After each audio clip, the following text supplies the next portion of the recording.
Shalom, jemaat yang dikasihi oleh Tuhan. Hari ini kita bersyukur boleh berjumpa lagi dalam refleksi Gemah. Mari kita berdoa mohon pimpinan dari Tuhan. Bapa dalam surga, kami bersyukur hari ini boleh bersama-sama akan merenungkan lagi kebenaran firman-Mu. Biarlah Engkau menolong refleksi Gemah hari ini boleh menyentuh hati kami, mengingatkan kami, menyadarkan kami, dan membawa kami untuk taat kepada kebenaran-Mu saja. Dan biarlah Engkau yang menolong kami boleh menjadi pelaku firman yang setia di dalam kehidupan hari ini dan hari-hari selanjutnya. Di dalam nama Tuhan Yesus, kami berdoa. Amin. Saudara yang dikasihi oleh Tuhan, kalau menurut saudara, ibadah itu apa? Apakah ibadah cuma sekedar tindakan yang kita lakukan, kegiatan yang kita lakukan di dalam gedung gereja? Atau ibadah juga berarti keseluruhan hidup kita di hadapan Tuhan? Nah, saya memilih yang kedua, yaitu ibadah adalah keseluruhan hidup kita di hadapan Tuhan. Setiap detik dalam kehidupan kita harusnya menjadi sebuah ibadah di hadapan Tuhan. Jadi, kita tidak hanya membatasi diri kita, yang dibilang ibadah ketika waktu-waktu jam kebaktian, baru kita disebut beribadah kepada Tuhan. Setiap detik dalam kehidupan kita harusnya menjadi sebuah kesempatan kita beribadah kepada Tuhan.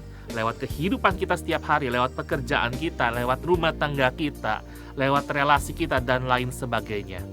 Hari ini kita akan belajar dari Raja Daud yang ketika memindahkan tabut perjanjian ke kota Yerusalem, dia juga menunjukkannya dengan sikap hati yang bersukacita, dan ini menunjukkan ibadahnya kepada Tuhan. Saya akan membacakan 1 Tawarik pasal 15 ayat 25, 26, dan 28. Maka Daud dan para tua-tua Israel dan para pemimpin pasukan 1000 pergi untuk mengangkut tabut perjanjian Tuhan itu dari rumah Obed-Edom dengan sukacita. Dan oleh karena Allah menolong orang Lewi yang mengangkat tabut perjanjian Tuhan itu, maka dipersembahkanlah 7 ekor lembu jantan dan 7 ekor domba jantan. Seluruh orang Israel mengangkut tabut perjanjian Tuhan itu dengan diiringi sorak dan bunyi sangkakala, nafiri dan ceracap, sambil memperdengarkan permainan gambus dan kecapi. Demikian jauh pembacaan firman Tuhan. Hari ini kita akan belajar tentang sukacita beribadah yang ditunjukkan oleh Raja Daud dengan peristiwa pemindahan tabut perjanjian menuju kota Yerusalem. Saudara-saudara yang kasih oleh Tuhan, paling tidak ada 3 hal yang dapat kita pelajari dari perenungan kita hari ini yang diambil dari 1 Tawarik pasal 15. Nah, saudara-saudara, yang pertama, waktu Daud memindahkan tabut perjanjian itu, bukan cuma sekedar memindahkan, tapi ada sebuah persiapan. Sebab itu poin pertama saya adalah hati yang bersukacita waktu mempersiapkan ibadah. Apa yang dilakukan oleh Raja Daud? Di ayat yang kedua dia mengatakan yang mengangkut tabut itu harus orang Lewi, nggak boleh yang lain, karena orang Lewi sudah ditetapkan oleh Tuhan untuk itu. Jadi ini adalah sebuah persiapan yang dilakukan sesuai dengan apa yang Tuhan mau. Ayat keempat, dia mengumpulkan para imam dan orang Lewi. Lalu ayat ke-12, meminta mereka untuk menguduskan diri sebelum melayani, sebelum bertugas. Jadi nggak main-main. Ibadah itu bukan cuma sekedar, kita doing our job aja, lakukan tugas kita aja, hadir aja, ikutin ibadahnya aja, memuji nama Tuhan aja, lalu lakukan tanggung jawab kita sehari-hari gitu aja. Enggak. Ternyata segala sesuatu dalam kehidupan kita menjadi sebuah ibadah yang penuh dengan sukacita pada waktu kita juga mempersiapkannya dengan sukacita, mempersiapkannya dengan sungguh-sungguh, dengan segenap hati. Di ayat ke-15 dikatakan, sesuai dengan firman Tuhan. Jadi bukan cuma persiapan, tapi melakukannya dengan apa yang Tuhan mau, sesuai dengan firman-Nya. Bukan dengan apa yang aku ingini. Maka ini menjadi prinsip penting dalam ibadah kita. Ibadah adalah melakukan apa yang Tuhan mau, bukan melakukannya sesuai apa yang kita mau. Hari ini kita melihat bahwa keseharian hidup kita kadang-kadang kita lakukan apa yang kita mau dan tidak melakukan atau kurang melakukan apa yang Tuhan mau. Saudara-saudara yang dikasih oleh Tuhan, Daud bukan hanya mempersiapkan bagaimana tabut itu harus diangkat, siapa yang diangkat, dan orang-orang yang akan melayani, akan bertugas harus menyucikan, menguduskan dirinya dulu. Tapi Daud juga menetapkan para pemuji, para pemusik, dan para penata layan pendukung lainnya. Nah, saudara-saudara, di sini kita melihat bahwa ternyata untuk mempersiapkan sebuah ibadah itu tidak sembarangan. Dan kalau kita mau jujur, keseharian hidup kita juga harusnya tidak boleh sembarangan. Kita harus mempersiapkan keseharian hidup kita dengan baik di hadapan Tuhan. Bukan dengan apa yang menjadi ukuran kita, tapi sesuai dengan apa yang menjadi ukurannya Tuhan. Oleh sebab itu, sukacita itu bukan hanya saat beribadah di gereja ataupun apapun juga, tapi sukacita itu juga ada waktu kita mempersiapkannya. Oleh sebab itu, saudara-saudara, hati yang bersukacita waktu mempersiapkan ibadah, ini yang dimiliki oleh Daud.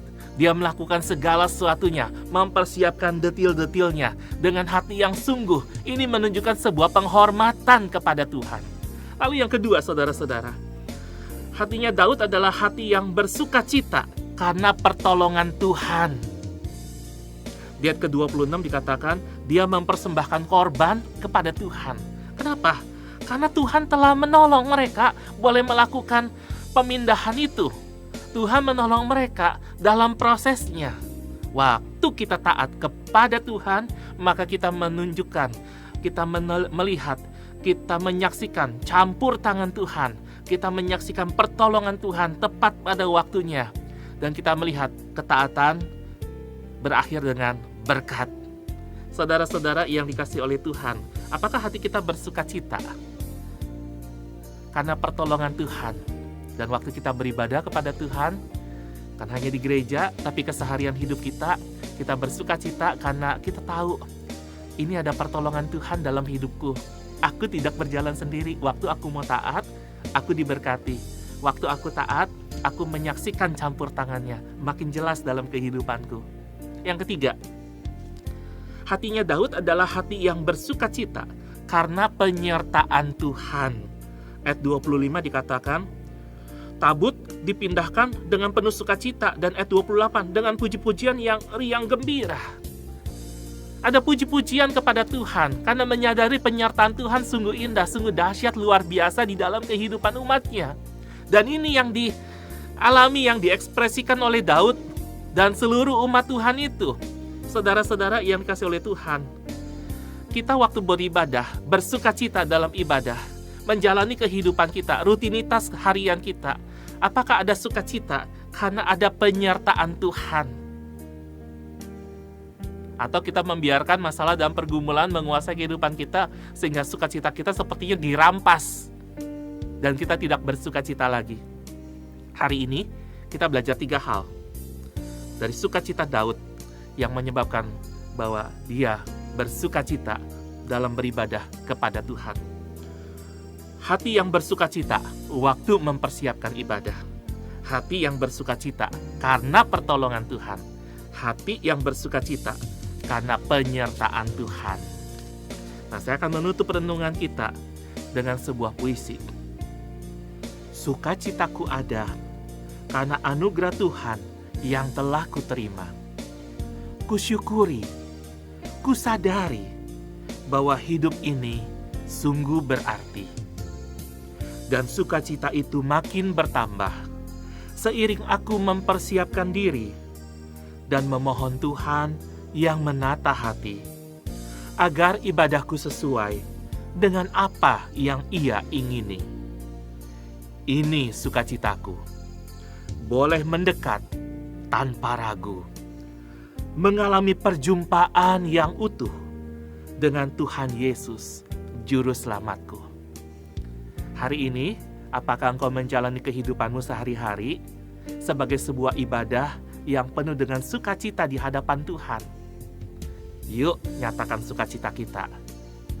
Taati Dia, taati firman-Nya, lakukan firman-Nya, dan biarlah itu boleh menambah sukacita kita hidup di hadapan Tuhan. Biar itu boleh menjadi bagian dari ibadah harian kita kepada Tuhan. Mari kita berdoa. Kami bersyukur kepada Tuhan, hari ini boleh belajar dari Raja Daud, bagaimana dia bersukacita dalam beribadah.